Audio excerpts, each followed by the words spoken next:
First, I'd just like to make the point that we're very fortunate that His Majesty has allowed us to use Buckingham Palace for this event, and I need to say that.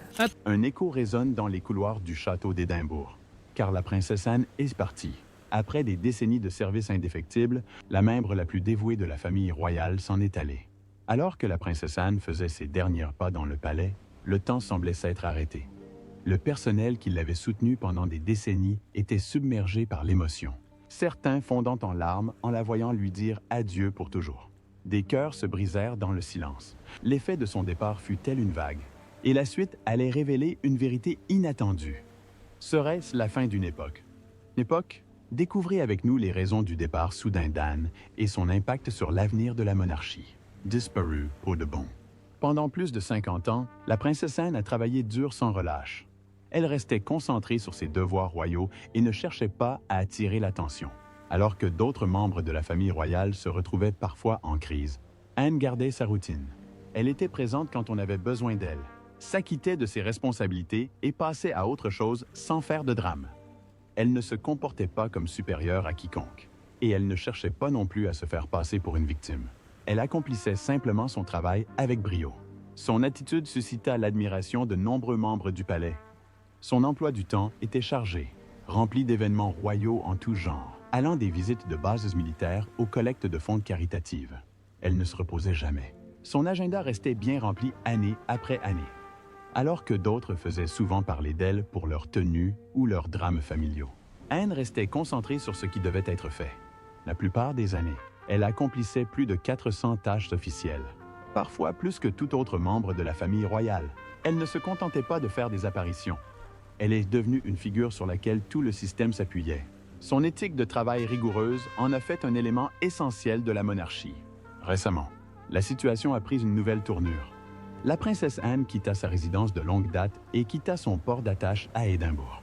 Son absence laissa un véritable vide. Ceux qui travaillaient avec elle ou dépendaient d'elle sentirent immédiatement la différence. Il ne s'agissait pas seulement de perdre un membre de la famille travailleur, il s'agissait de perdre quelqu'un qui croyait profondément au service. Elle ne voyait pas son rôle comme un moyen de se faire remarquer. Elle y voyait une façon de rendre service. Elle défendait un certain devoir que beaucoup avaient commencé à oublier. En quittant son poste, l'ambiance autour d'elle changea. Certains de ses collaborateurs de longue date se sont sentis émus. Certains ont même fondu en larmes. Sa présence constante a aidé de nombreuses personnes à se sentir plus en sécurité. Dans les moments où les autres ne savaient pas quoi faire, ils se tournaient souvent vers Anne. Elle n'était pas parfaite ni ne semblait avoir réponse à tout. Mais elle était toujours prête. Elle restait prête, quoi qu'il arrive autour d'elle. Même sa façon de se retirer de son rôle en dit long. Elle est partie avec sa franchise habituelle. La famille royale doit désormais trouver comment aller de l'avant sans elle. Elle avait toujours contribué à maintenir l'ordre. Tandis que d'autres étaient absorbés par de grands changements ou par l'attention du public, Anne travaillait en coulisses pour maintenir la stabilité. Avec son départ, quelque chose d'important semble différent. La famille se trouve à la croisée des chemins. Elle doit décider comment continuer, maintenant que celui qui était toujours là sans rien demander n'est plus là. Son absence n'est pas sans importance. Elle était quelqu'un qui donnait de la force sans qu'il soit besoin d'être remercié. Le roi Charles traverse désormais des jours plus difficiles sans sa sœur à ses côtés. La pression sur la famille royale s'accroît et le stress commence à monter. Anne était une personne sur laquelle il pouvait compter, non seulement comme partenaire royal, mais aussi comme membre de la famille qui ne se dérobait jamais à ses responsabilités. Sans elle, Charles doit gérer à la fois ses obligations publiques et ses affaires de privé sans le soutien indéfectible dont il bénéficiait autrefois. Parallèlement, il doit décider comment façonner la monarchie à partir de maintenant. S'en tiendra-t-il aux anciennes traditions ou tentera-t-il une nouvelle approche? Ce choix devient de plus en plus difficile à éviter. La famille royale n'est plus ce qu'elle était. Les titres et le droit d'aînesse n'ont plus autant d'importance qu'autrefois. Ce qui compte désormais, c'est l'effort, la confiance et la capacité à rassembler. Le départ d'Anne n'entraîne pas de division, mais il change la direction que prend la famille. Cela marque un changement dans la façon dont les choses fonctionnent. Et, d'une certaine manière, cette décision avait plus de sens que n'importe quelle annonce. Le palais ne repose plus uniquement sur des règles. Ce qui la maintient désormais, c'est sa personnalité et ses liens avec le public. Ce changement n'est pas un changement criard, mais un changement déterminé. La façon dont Anne dirigeait, forte, constante et dévouée, a laissé un vide. Ce n'est pas quelque chose que les autres peuvent combler simplement en étant présents. Son importance résidait dans ses actions et non dans ses apparitions dans les médias. Ceux qui restent doivent maintenant assumer davantage et trouver comment diriger à leur manière. La famille royale conserve ses titres, mais les personnes qui la portent ont changé. Le monde qui l'entoure a évolué. Le rythme du changement est désormais plus rapide et l'avenir ne ralentira pas. Chaque décision prise à partir de maintenant façonnera la place de la monarchie dans la vie moderne. Anne n'occupant plus sa place habituelle, la pression pour que les choses se passent bien est encore plus forte qu'auparavant. Son départ n'a pas été marqué par un événement marquant, mais avec le temps, une évidence est apparue. Son travail, sa façon de gérer les choses et sa force invisible avaient résisté plus longtemps qu'on ne le pensait. Maintenant qu'elle s'est retirée, ceux qui restent doivent poursuivre leur œuvre, en espérant apprendre de son exemple. Entre-temps, avant son départ, un événement intéressant s'est produit, que le personnel n'oublierait probablement jamais, dirigé avec le cœur. La princesse Anne a passé ses dernières semaines à Édimbourg d'une manière qui témoignait de l'attachement profond qu'elle portait à cet endroit. Elle n'a fait aucune apparition publique et n'a pas parlé à la presse. Il n'y a eu ni événement, ni adieu officiel. Elle a simplement poursuivi sa routine quotidienne, comme elle le faisait depuis des années. Elle se levait tôt chaque matin, s'habillait simplement et partait pour de longues promenades dans le domaine. Ces promenades s'allongeaient au fil des jours. Chaque pas semblait chargé d'un souvenir, comme si elle revivait des moments de son passé. Elle ne parlait pas beaucoup pendant ces promenades, mais ses proches remarquèrent quelque chose. La princesse Anne commença à passer plus de temps avec ceux qui avaient travaillé à ses côtés si longtemps. Peu à peu, elle trouva des moyens simples et attentionnés de leur témoigner sa gratitude. Elle a offert une photo dédicacée au fils du jardinier. Elle a écrit un mot gentil à la gouvernante qui lui apportait le thé tous les matins depuis 15 ans. Ces mots étaient courts, mais contenaient des mots qui lui venaient du cœur. Elle les distribua avec un petit sourire, leur tenant la main un peu plus longtemps que d'habitude. Comme si elle essayait de s'accrocher à quelque chose qu'elle ne voulait pas perdre. Dans sa chambre, tout était resté exactement pareil. Son bureau était toujours rangé. Sa garde-robe était en ordre. Le journal qu'elle gardait dans son tiroir était resté fermé. Elle n'y avait pas écrit depuis des jours. Elle avait l'impression d'avoir déjà dit tout ce qu'elle avait à dire. Sa façon d'aborder chaque journée montrait clairement qu'il ne s'agissait pas d'une simple journée au domaine. C'était quelque chose de plus définitif. Son visage paraissait plus fatigué. Ses yeux ne brillaient plus comme avant. Quelque chose de lourd pesait sur elle. Seuls ceux qui la suivaient depuis longtemps pouvaient percevoir le changement. Le personnel qui la servait depuis des années commençait à remarquer son changement de regard. Elle prenait son temps pour parcourir les chambres. Elle s'arrêta pour toucher la rampe de l'escalier. Elle resta près du portail du jardin et fixa le paysage pendant des minutes. Ses gestes n'étaient pas habituels. C'étaient des adieux silencieux. Elle ne se contentait pas de déambuler. Elle quittait lentement un lieu qui lui avait toujours apporté du réconfort et des personnes qui l'avaient soutenue si longtemps. Même si elle avait toujours gardé ses sentiments pour elle, une certaine douceur régnait en elle durant ces derniers jours. Quand arriva enfin le jour de son départ, tout lui parut différent. Ce n'était pas un jour comme les autres. Le personnel s'était rassemblé près de l'entrée du domaine. Nombre d'entre eux travaillaient avec elle depuis 2 ou 3 décennies. Ils formaient une file, les mains jointes, certains s'essuyant le visage. Quelques-uns se penchèrent l'un vers l'autre, incapables de parler. C'était plus que la fin d'un emploi. C'était la fin d'une relation. Elle avait toujours traité le personnel avec gentillesse, et il ne l'avait pas oublié. Un valet de longue date resta immobile, les yeux humides. Il se souvint du respect qu'elle lui témoignait, non pas comme un membre de la famille royale s'adressant à ses employés, mais comme une personne s'adressant à une autre. Un autre membre du personnel, un valet de pied qui avait passé de nombreuses années à son service, avait du mal à s'exprimer. Il chuchotait à voix basse pour expliquer à quel point elle se souciait d'elle. Même si elle ne le montrait pas toujours par les mots, elle avait le don de faire en sorte que les gens se sentent remarqués. Elle ne rabaissait jamais personne. Elle croyait au bien-être et au travail acharné, mais ne méprisait jamais personne. Elle se souvenait des anniversaires, demandait des nouvelles de sa famille et offrait même son aide à ceux qui traversaient des moments difficiles. Elle traitait son personnel avec des gestes simples et attentionnés, jour après jour. Au fil du temps, ces petits gestes ont tissé des liens forts entre elle et ceux qui travaillaient autour d'elle. C'est pourquoi sa décision de partir a été un choc pour beaucoup.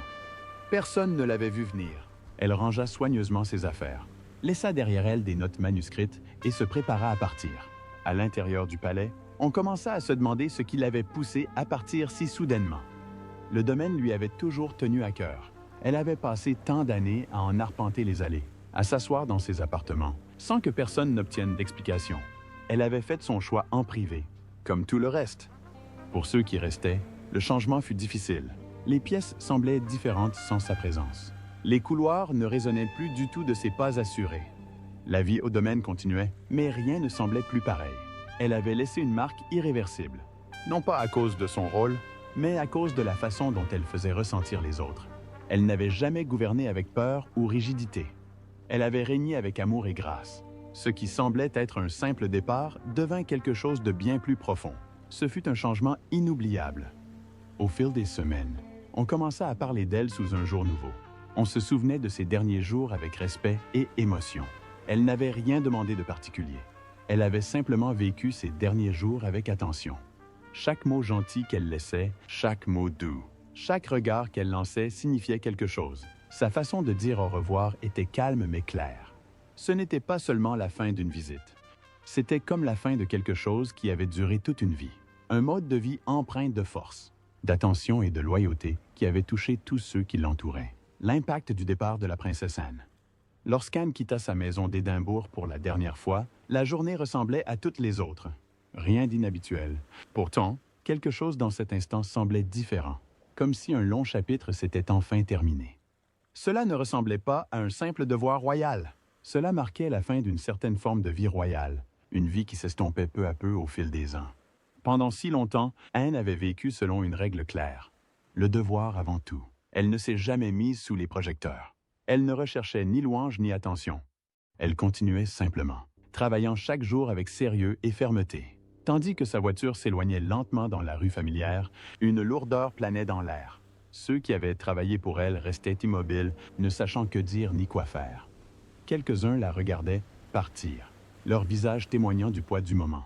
D'autres détournèrent le regard, s'efforçant de ne pas laisser transparaître leurs émotions. Pour eux, il ne s'agissait pas seulement du départ d'une figure royale.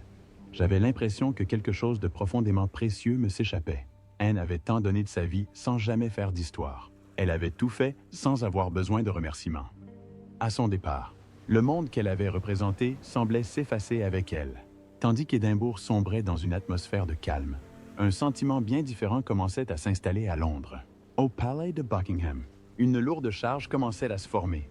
Ce n'était pas bruyant, mais on le sentait partout. Il y avait de la confusion et une peur inexprimée. Le choix d'Anne de partir avait pris tout le monde par surprise. Cela a fait réfléchir les gens, à l'intérieur. L'atmosphère est devenue tendue. Les conseillers ont échangé des regards sérieux. Les membres du personnel parlaient à voix basse, marchant de pièce en pièce comme s'ils ne savaient pas où ils allaient. Rien n'était dit à voix haute, mais le sentiment était clair. Quelque chose clochait. Le départ d'Anne n'était pas un coup de tête. C'était un avertissement. Nombreux furent ceux qui, au palais, le remarquèrent. Ce sentiment était omniprésent dans chaque réunion et chaque couloir. Les gens n'avaient pas besoin de le dire à voix haute. Ils sentaient que quelque chose clochait. Quand Anne, le membre le plus fiable de la famille royale, a choisi de partir, cela signifiait que quelque chose n'allait pas. Elle avait toujours été là dans les moments difficiles, restant ferme face aux difficultés des autres. Son départ n'a pas seulement mis fin à une partie de son parcours. On se demandait si la famille royale elle-même ne se disloquait pas de l'intérieur. Au cœur de ce changement se trouvait une division croissante. D'un côté se trouvait le roi Charles. Il s'accrochait toujours aux anciennes coutumes, estimant que la famille royale devait s'en tenir à sa tradition. Il considérait le devoir et l'ordre comme les fondements de la monarchie. De l'autre côté se trouvait Catherine. Son approche était plus douce, place moderne, mais elle commençait à gagner en force. Beaucoup pensaient que la défunte reine l'avait toujours soutenue. Anne avait fait de même, mais seulement en privé. Cela rendait sa décision de partir encore plus importante. C'était le signe d'un problème plus profond. Certains membres de la famille royale tentaient de garder le contrôle. Ils ont expliqué le choix d'Anne comme personnel. Ils ont dit qu'elle souhaitait simplement prendre du recul, mais d'autres, qui comprenaient le fonctionnement réel des choses, savaient mieux que quiconque. Ils voyaient bien que la décision d'Anne ne concernait pas seulement sa propre personne. pour qu'une personne ayant consacré toute sa vie au service de l'humanité s'en aille soudainement. La cause devait être sérieuse. Ceux qui avaient travaillé en étroite collaboration avec elle savaient à quel point elle avait toujours été constante. Elle n'avait jamais renoncé à son devoir. Mais cette fois, Anne n'avait aucune intention de s'exprimer. Elle ne fit pas de scène. Elle est partie comme elle avait vécu. Sainsbury, sans problème. Elle n'a pas cherché à s'expliquer. Elle n'a pointé personne du doigt. Elle s'éloigna simplement, laissant les autres décider de la suite. Le palais s'efforçait de sauver les apparences. Mais jour après jour, une pensée se répandait, se transmettant d'une personne à l'autre comme un murmure qui s'amplifiait. Celle qui avait réellement poussé Anne à s'éloigner. Au fil des jours, la vie au palais tentait de se calmer. Mais en réalité, les choses avaient définitivement changé. Ce n'était pas seulement la fin d'un rôle royal.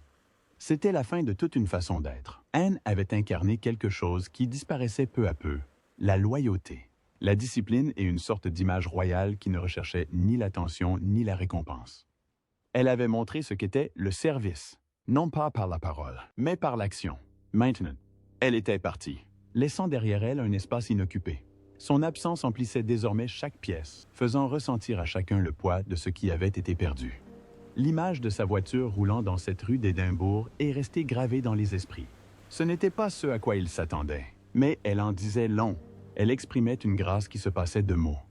La couronne avait changé, non seulement dans sa forme, mais aussi dans son esprit.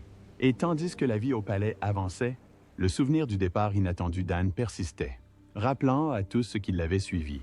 Entre-temps, avant de partir, elle remit une enveloppe à son secrétaire particulier. Elle la lui remit simplement et s'éloigna sans se retourner. Les gens se demandèrent alors, de quoi s'agissait-il? La dure vérité révélée. Après le départ de la princesse Anne, le suspense régnait tandis que le personnel commençait à imaginer ce que contenait l'enveloppe. Il est intéressant de noter qu'à l'intérieur se trouvait un message destiné à son personnel. Il n'était pas long, mais il était chargé d'émotions. Elle y avait écrit qu'ils s'étaient sentis comme chez eux. Ces mots de bref étaient lourds de sens. Ils montraient que quelque chose avait changé en elle. Quelque chose s'était produit qui l'avait poussée à quitter un lieu qu'elle considérait autrefois comme sa seconde maison. Mais ce n'était pas tout. Le message mentionnait aussi un élément important laissé dans son bureau privé. Bientôt, les gens du palais commencèrent à parler, non seulement de ce qu'elle avait écrit, mais surtout de ce qu'elle avait laissé derrière elle. Dans un coin de son bureau, caché dans un tiroir, se trouvait quelque chose d'inattendu. Ce n'était pas une lettre royale. Ce n'était pas un dossier officiel, ni rien de public. C'était un petit journal, recouvert de cuir marron, légèrement usé et griffé au coin. De l'extérieur, il ne présentait aucun intérêt. Mais à l'intérieur, il racontait une histoire complètement différente. Elle écrivait dans ce journal depuis des années. Chaque page était soigneusement remplie, l'une après l'autre. Elle avait écrit ses pensées avec honnêteté. Ses mots étaient simples mais intenses. Elle avait déversé son bonheur, sa tristesse, ses espoirs et ses doutes. Elle écrivait avec vérité. Ce journal révélait une part d'elle-même que la plupart des gens ne voyaient pas. Il était rempli de sentiments qu'elle avait longtemps cachés. Avant de quitter Édimbourg, elle donna un dernier ordre. Ce journal devait être remis directement à son assistant le plus fidèle. Personne d'autre n'avait le droit d'y toucher. Ni assistance, ni garde du corps. Seule la personne en qui elle avait le plus confiance était autorisée. Il fallait faire exactement ce qu'elle avait dit. Ceux qui avaient lu des extraits du journal ont trouvé les mots puissants. Une phrase revenait sans cesse à travers les murs du palais. Le jour où tout a changé, j'ai su que je ne pouvais pas rester. Cette phrase m'a marqué. Elle n'a écrit aucun nom. Elle n'a pas précisé qui ni quoi en était la cause. Mais tout le monde comprenait ce que cela signifiait. Beaucoup pensaient qu'elle parlait d'un événement survenu après le décès de la reine. Quelque chose qui l'avait profondément bouleversée. Quelque chose de si fort que même toutes ces années de loyauté ne pouvaient plus la retenir. Pendant la majeure partie de sa vie, elle était restée fidèle. Elle croyait en son rôle. Elle travaillait dur. Elle ne transgressait pas les règles. Elle suivait les ordres. Mais elle n'en était pas inconsciente. Elle a vu les choses changer, selon quelqu'un qui avait travaillé avec elle. Elle avait commencé à avoir l'impression que le véritable sens du devoir lui échappait. Ce qui lui semblait autrefois important et empreint d'attention ressemblait désormais davantage à de la politique et à une performance. Dans son journal, elle avait parlé du roi Charles et de ce qu'elle ressentait face à son nouveau rôle. Elle ne l'insultait pas. Elle n'avait pas l'air amère, mais elle disait la vérité telle qu'elle la voyait. Elle avait écrit des avertissements, le genre d'avertissement que seule une sœur pouvait donner. Elle l'a faite pour une raison. Ses paroles n'étaient jamais agressives. Mais duos, les pages évoquaient aussi les disputes et les tensions grandissantes au sein du palais. Les réunions se tenaient à huis clos. Les gens se disputaient sur la manière dont la monarchie devait être perçue par le public. Les désaccords étaient plus nombreux qu'auparavant. Et tandis qu'elle observait tout cela, elle commença à se sentir mal à l'aise. Les vieilles coutumes étaient balayées du revers de la main. La famille royale qu'elle avait si longtemps protégée évoluait rapidement. Mais le plus grand choc est survenu vers la fin du journal. Dans les dernières 5 pages, elle a écrit sur un sujet que très peu de gens savaient. Elle a révélé une lettre secrète écrite par la reine Élisabeth II.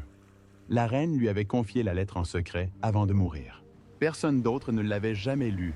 Anne l'avait conservée précieusement, comme sa mère l'avait demandé. Elle avait porté seule le poids de ce message. Dans ses écrits, elle disait que sa mère lui avait révélé la vérité. Et maintenant, c'était à elle de la préserver. Ma mère a été reine pendant longtemps, et même si on sait plus ou moins que cela pourrait arriver, on n'y pense pas vraiment. D'autant plus que la monarchie est synonyme de continuité. Ces mots ont tout bouleversé. Il ne s'agissait plus seulement d'une princesse quittant son rôle. C'était devenu une histoire transmise de génération en génération. Cela pouvait être un dernier souhait, une ultime pensée, peut-être même un avertissement. Cette lettre, si longtemps cachée et confiée à elle seule, allait bouleverser toute la famille royale. Les gens étaient déjà surpris par ce que le journal avait révélé. Mais la lettre apportait quelque chose de plus fort. Ces mots incitaient les gens à réfléchir à ce qui s'était réellement passé. Plus encore, ils les incitaient à s'arrêter et à réfléchir à leurs choix récents. Certains commencèrent à se demander ce que la reine souhaitait réellement pour l'avenir. D'autres se demandaient si cette nouvelle direction était la bonne. Cette lettre cachée avait le pouvoir de changer les mentalités. Le dernier message de la reine, partagé uniquement avec sa fille, revêtait désormais une importance insoupçonnée. À mesure que son histoire commençait à être révélée, il ne s'agissait plus seulement de s'en aller, il s'agissait de s'accrocher à quelque chose de significatif, quelque chose qui pourrait façonner l'avenir d'une manière que personne n'avait anticipée. Un excellent parcours. La princesse Anne a toujours agi avec détermination et s'est acquittée de ses devoirs royaux sans retenue. Fille unique de la reine Elizabeth II, elle savait où était sa place et a assumé ses responsabilités sans se plaindre. Elle n'a jamais demandé de traitement de faveur ni cherché à éviter quoi que ce que soit. Au contraire, elle a persévéré, quelle que soit la situation. Elle a assumé son rôle avec une concentration constante et a pris chaque tâche au sérieux. Elle était présente sans interruption, sans jamais faire de scène, sans avoir besoin de s'expliquer. Au fil du temps, elle a travaillé dur sans relâche. Elle a participé à des centaines d'événements, de cérémonies et de visites à travers le pays et à l'étranger. Elle voyageait souvent, rencontrant des personnes de tous horizons, soutenant des causes importantes et remplaçant la famille royale lorsque celle-ci avait besoin de quelqu'un pour la représenter. Elle était toujours prête à faire ce qu'on lui demandait. Même lorsque ses proches prenaient du recul ou des pauses, elle poursuivait ses fonctions. Elle ne l'a pas faite pour les louanges ou l'attention. Elle a simplement persévéré parce que c'était la bonne chose à faire. Malgré les nombreux changements survenus dans le monde et au sein de la famille royale, elle n'a pas perdu le cap. Ce qui a rendu ses efforts encore plus efficaces, c'était sa capacité à tout gérer sans attirer l'attention. Elle a accompli son devoir.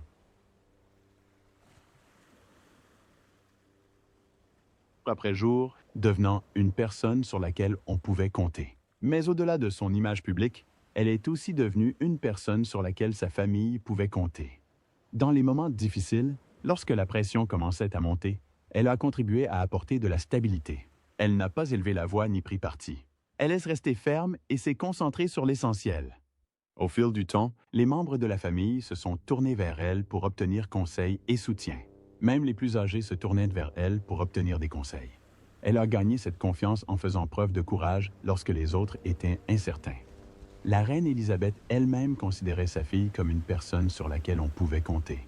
Elles passaient beaucoup de temps ensemble, participant à des événements côte à côte. Un lien s'était tissé entre elles, fondé sur la confiance et un objectif commun. La reine n'eut pas besoin de dire quoi que ce soit. Il était clair qu'elle avait une confiance totale en sa fille. Après sa disparition, ce lien ne disparut pas. Le rôle d'Anne changea, mais son importance resta tout aussi grande. Lorsque le roi Charles prit ses nouvelles fonctions, il savait que la loyauté et l'expérience de sa sœur pourraient l'aider, comme leur mère. Il lui faisait confiance. Anne l'a soutenu sans rien demander. Elle lui a laissé de l'espace quand il en avait besoin et l'a soutenu dans les moments difficiles. Elle n'a jamais cherché à s'imposer. Elle a continué à faire ce qu'elle avait toujours fait, aidant sa famille à sa manière. Même face aux nombreux changements qui ont marqué la famille royale, elle est restée stable. Ses années d'expérience l'ont aidée à gérer tout ce qui l'entourait. Elle n'a pas paniqué. Elle est restée concentrée et a apporté sa force quand elle en avait le plus besoin. Sa présence est devenue une source de clarté lorsque les autres étaient incertains. Mais ses devoirs royaux ne constituaient pas le seul aspect de sa vie. Elle s'est également investie dans quelque chose de différent. L'une de ses plus grandes passions, en dehors de la vie royale, était les chevaux. Elle ne montait pas à cheval juste pour le plaisir. Elle s'entraînait dur et participait à des compétitions sérieuses. Dans un sport où les hommes se distinguaient généralement, elle a travaillé dur pour gagner sa place. Elle ne se fiait pas à son nom. Elle s'entraînait chaque jour, fournissait des efforts et démontrait qu'elle pouvait rivaliser avec les meilleurs. Ses exploits ont encouragé de nombreuses femmes qui pensaient ne pas pouvoir participer à ce monde. Elle a prouvé que le travail acharné et la détermination pouvaient ouvrir de nouvelles perspectives. Sa vie personnelle a également révélé une autre facette d'elle-même. Pour ce qui est d'élever ses enfants, elle a pris une décision audacieuse. Elle ne leur a pas accordé de titres royaux, même si elle en avait le droit. Elle a fait ce choix pour les protéger. Elle voulait qu'ils grandissent avec plus de liberté, sans la pression souvent liée à l'appartenance à la famille royale. Elle espérait qu'ils pourraient construire leur propre avenir sans être freinés par un point de titre. Elle leur laissait de l'espace tout en les soutenant sans relâche.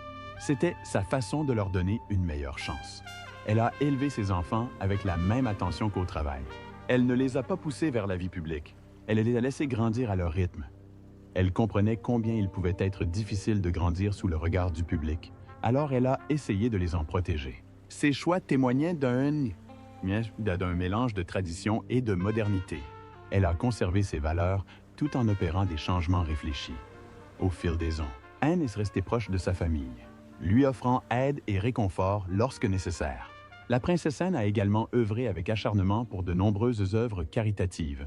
Elle préparait toujours ses visites, étudiait les détails et manifestait un réel intérêt pour chaque groupe. Elle ne s'est pas présentée juste pour être vue. Elle souhaitait apporter une aide concrète. Elle a soutenu plus de 300 organisations, dont beaucoup œuvraient dans les domaines de la santé, de l'éducation, de la protection des animaux et de la sauvegarde des vies. Elle se rendait souvent dans les hôpitaux, les refuges et les fermes pour rencontrer les gens et constater par elle-même. Elle prenait le temps d'écouter les médecins, les bénévoles, les patients et les travailleurs. Elle posait des questions, prenait des notes et identifiait les besoins. Son long travail avec Save the Children l'a conduite loin de chez elle, où elle a rencontré des familles confrontées à la guerre, à la faim et aux catastrophes. Elle n'est pas restée là. Elle est restée à écouter et s'est efforcée de comprendre leurs difficultés. Elle soutenait également le sport et la jeunesse. Elle croyait en l'importance des clubs de jeunes et des activités qui renforcent la confiance en soi. Elle soutenait les associations qui s'occupent des personnes handicapées, traitant chacune avec dignité. Elle restait active, remplissant ses journées de réunions, de discours et de visites. Son emploi du temps était toujours chargé, mais elle ne se précipitait jamais. Elle était attentive, persévérait et conservait son énergie année après année. On la respectait non pas pour son titre royal, mais pour ses actions. Elle continuait d'avancer, maintenait le cap et n'abandonnait jamais, que ce soit dans ses fonctions royales, dans le sport ou dans sa vie de famille. Elle faisait preuve de force et d'équilibre. Elle n'a pas cherché à être applaudie, elle a simplement continué à travailler, toujours prête, toujours constante, toujours authentique. Cependant, il y a toujours eu une personne qu'Anne a eu du mal à satisfaire, un souvenir précieux. La princesse Anne commença à se sentir profondément mal à l'aise lorsque Camilla devint membre à part entière de la famille royale. Ce changement ne lui convenait pas et commença peu à peu à la troubler. Pour Anne, le lien étroit qu'elle entretenait avec le prince Charles pendant les années où il était encore marié à la princesse Diana était un élément incontournable. Cela ne lui semblait pas être une simple erreur. Pour elle, c'était comme si cela ternissait le sens du mariage, brisait une confiance de longue date et portait atteinte aux valeurs que la famille royale avait toujours cherché à défendre. De ce fait, elle avait du mal à accepter la nouvelle place de Camilla au sein de la famille. Pour Anne, ce changement bouleversait l'équilibre et le respect qu'elle avait mis des années à construire. Être membre de la famille royale, selon elle, n'était jamais une question de sentiments personnels ni même de loyauté familiale. Il s'agissait de vivre avec grâce, de témoigner chaque jour du respect à la couronne et de s'en tenir aux règles qui assuraient la force de la monarchie. La liaison connue de longue date de Camilla avec Charles, alors qu'il était marié, était ressentie comme une insulte directe à ces règles. Anne y voyait un danger qui ne nuisait pas seulement à une relation, mais à l'ensemble de la structure familiale, peu importait que les gens en parlent encore ou non. Ce qui s'était passé la blessait profondément. Diana avait traversé une période douloureuse dans son mariage, et Anne ne pouvait oublier le rôle de Camilla dans ce chagrin. Elle n'avait pas besoin d'en parler sans cesse pour en ressentir le poids. Elle avait toujours admiré Diana à sa manière. Même si elle n'était pas particulièrement proche, Anne avait remarqué les efforts que Diana déployait dans ses devoirs royaux. Elle voyait comment Diana se montrait attentionnée, comment elle se tenait et comment elle donnait l'impression d'être vue. Diana apportait une touche de fraîcheur au monde de la royauté. On se sentait proche d'elle car elle semblait authentique et bienveillante. Elle ne se donnait pas de mal. Elle a démontré qu'une personne puissante pouvait néanmoins être chaleureuse et attentionnée. Anne observait tout cela et en prenait note, peu importait leur différence de personnalité ou de style. Ce qui comptait, c'était que Diana avait aidé les gens à voir la famille royale sous un autre jour. Anne avait grandi avec ses valeurs et les avait prises au sérieux toute sa vie. Anne admirait particulièrement la façon dont Diana avait élevé William et Harry. Elle ne s'est pas contentée de les confier à d'autres ou de les garder auprès d'elle. Elle leur a donné amour, temps et compréhension. Elle voulait que ses fils grandissent en connaissant la vraie vie, et pas seulement ce qu'ils voyaient à l'intérieur du palais. Anne a vu cela et a senti que cela apportait quelque chose de nouveau et de positif à la famille. C'était plus qu'une simple question de parentalité. Cela a contribué à humaniser la monarchie. Elle était convaincue que Diana, sans rien forcer, avait adouci le regard du public sur la famille royale, ce qui signifiait beaucoup pour Anne. Le décès de Diana en 1997 laissa une profonde empreinte. Son décès n'affecta pas seulement sa famille proche. Elle a touché des gens du monde entier. Son souvenir ne s'est pas estompé. Il s'est renforcé avec le temps. Anne ne la considérait pas seulement comme une épouse de son frère. Elle la voyait comme une personne qui avait changé la façon dont la monarchie communiquait avec le public. Diana avait laissé une influence forte et durable, et Anne était convaincue qu'elle ne devait pas être mise de côté ni oubliée. Alors, lorsque Camilla entra officiellement dans le cercle royal, ses souvenirs revinrent. Anne ne put les repousser. Camilla lui rappela la douleur qu'avait endurée Diana. Même si le temps avait passé, les sentiments persistaient. Pour Anne, accepter Camilla revenait à abandonner tout ce que Diana avait construit. Son attitude envers Camilla, toujours distante mais polie, provenait d'un profond sentiment. Ce n'était pas de l'amertume, c'était sa façon de s'accrocher à ce qu'elle croyait être juste. Elle sentait qu'elle devait soutenir Diana, même après tant d'années. Anne resta fidèle à ses sentiments. Le public s'était peut-être habitué à elle, voire même à la comprendre. Mais Anne ne suivit pas le même chemin. Son cœur resta ancré dans le passé. Pour elle, Diana incarnait toujours ce que la famille royale pouvait aspirer à être. Elle incarnait l'honnêteté, la gentillesse et une manière plus ouverte d'être royale. Anne avait du mal à accepter quelqu'un dont l'histoire avait tant terni tout cela. Elle était convaincue que le rôle de Diana avait contribué à façonner les valeurs les plus importantes au sein de la famille. Il ne s'agissait pas seulement de la façon dont le monde percevait Diana, mais de ce qu'elle apportait à la vie royale. Douceur, ouverture d'esprit et une compréhension plus profonde du devoir. Voilà ce qu'Anne ne voulait pas voir disparaître. Peu importe les changements, elle n'a pas renoncé à ses convictions. Camilla avait peut-être gagné le respect de beaucoup, mais Anne se souvenait de la façon dont Diana touchait les vies. Elle avait mis cela en lumière, et Anne ne voulait pas le voir disparaître. Sans trop parler, Anne gardait un profond respect pour le passé. Même si le temps passait et que Camilla était mieux acceptée, Anne ne s'éloignait pas de ses valeurs. Au contraire, elle s'y accrochait plus étroitement. Elle traversait les temps changeants avec grâce. Mais elle ne renonçait pas à ce que Diana avait apporté à leur monde. Elle ne laissait ni le temps ni l'opinion publique changer ses convictions. Pour elle, la famille royale devait encore refléter la bonté et la compréhension dont Diana avait fait preuve autrefois. Anne ne se contentait pas de servir la couronne. Elle s'accrochait à son sens, celui que Diana avait contribué à faire vivre, dans le respect des traditions. La princesse Anne a toujours vécu avec une discipline rigoureuse et un sérieux absolu. Elle a grandi en suivant des coutumes ancestrales et des règles claires, rythmant son quotidien par la responsabilité et le travail acharné. Dès son plus jeune âge, elle a clairement indiqué que son rôle au sein de la famille royale serait unique. Elle ne courait pas après l'attention ni ne cherchait à briller en public. Au contraire, elle se concentrait sur ce qui devait être fait et s'y tenait sans se plaindre. Tout ce qu'elle entreprenait était empreint d'un profond respect pour les valeurs transmises par sa mère, la reine Elizabeth I. Dès son plus jeune âge, Anne montrait qu'elle était prête à accomplir sa mission. Elle ne cherchait pas à impressionner qui que ce soit. Elle croyait simplement à la nécessité de bien faire son travail. De plus, elle a toujours veillé à séparer sa vie privée de son rôle royal. Dans une famille où les histoires personnelles sont souvent rendues publiques, Anne a toujours su garder ses distances. Elle n'a jamais exprimé ses sentiments, évité les médias et n'a jamais tenté de révéler sa vie privée aux étrangers.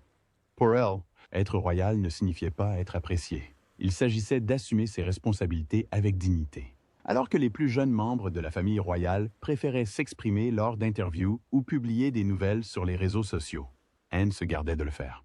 Elle ne voulait pas que sa vie devienne une histoire publique. Anne pensait que le travail royal ne devait pas être mêlé au divertissement. Elle pensait qu'il devait être accompli avec soin et sans ostentation. Ses convictions ont été façonnées par la vie de la reine Élisabeth. Anne, toute comme sa mère, ne considérait pas le service royal comme une expérience temporaire. Elle le considérait comme un engagement à vie, une expérience vécue au quotidien avec respect. La monarchie offre un élément de concentration sur ce niveau de service et l'encourage à long terme. Ce n'est pas une solution à court terme. Votre engagement est à long terme. Elle avait également des opinions bien arrêtées sur le comportement des membres de la famille royale. Elle estimait que quiconque rejoignait la famille royale, que ce soit par naissance ou par alliance, devait comprendre les règles et respecter la longue histoire familiale. Ces normes strictes influençaient ses relations avec les autres membres de la famille, en particulier ceux qui ne partageaient pas sa façon de penser. La reine Camilla fut profondément marquée. Leurs différences ne résidaient pas seulement dans des événements passés.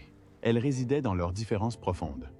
Leurs valeurs ne correspondaient pas, ce qui provoquait des tensions constantes. Anne défendait les anciennes coutumes. Elle gardait le contrôle, suivait le protocole et gardait ses émotions pour elle. Elle ne cherchait pas à adoucir son image. Elle s'habillait simplement, se déplaçait avec détermination et restait concentrée sur ses devoirs. Sa façon de faire contribuait à asseoir l'image de sérieux et de dignité de la famille royale.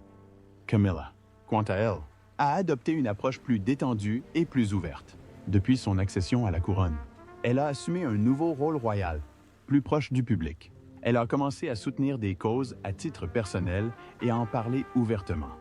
Elle souriait facilement, plaisantait avec les gens et semblait à l'aise devant les caméras. Beaucoup la trouvaient amicale et facile à comprendre. Son style donnait à la famille royale une impression d'ouverture et d'humanité. Mais Anne ne le voyait pas ainsi. Elle craignait qu'une trop grande ouverture d'esprit ne fasse perdre de sa force à la monarchie. Elle estimait que les membres de la famille royale devaient rester respectueux et prudents. Surtout dans le public, les proches d'Anne remarquèrent qu'elle désapprouvait la décontraction et le charme de Camilla. Pour Anne, la royauté ne devait pas se résumer à la popularité. Il fallait rester fidèle à un rôle important. Elle pensait que trop se montrer pouvait ternir l'image que la famille avait bâtie depuis des générations. Ses actions et ses pensées reflétaient souvent ses convictions, notamment en ce qui concerne sa perception de Camilla. On disait parfois qu'Anne critiquait Camilla en coulisses. Elle n'appréciait pas le relâchement des tensions et estimait que l'image royale s'était adoucie au point de risquer des problèmes. Elle était convaincue qu'il fallait rester ferme. Il ne fallait pas changer trop vite pour s'adapter au mode de vie moderne. La nouvelle approche de Camilla a peut-être contribué à rapprocher le public de la famille royale. Mais Anne ne pensait pas que ce genre de proximité soit bénéfique à long terme. Elle pensait que cela entamait le respect et la distance qui maintenaient la monarchie forte. Ses convictions provenaient d'années d'observation du règne de sa mère. La reine Élisabeth gardait toujours une certaine distance avec le public, et Anne en tira des leçons. Anne resta fidèle à ses anciennes coutumes. Elle était convaincue qu'elle constituait une base solide pour la famille royale. Elle souhaitait que cette base demeure solide dans les années à venir. Si l'approche de Camilla apportait une touche de nouveauté et de fraîcheur, elle ne cadrait pas avec l'image qu'Anne imaginait que la famille royale devait véhiculer. Leur différence de style dénotait bien plus qu'un simple conflit. Elle témoignait d'un tiraillement entre la famille royale et la tradition. Alors que la monarchie traverse une période de mutation, La tension entre l'ancien et le nouveau ne cesse de s'accentuer. Pensez-vous que Camilla soit la raison du départ de la princesse Anne? Donnez-nous votre avis dans les commentaires. Si vous avez aimé cette vidéo, aimez-la et abonnez-vous à cette chaîne. Avant de partir, regardez les autres vidéos sur votre écran.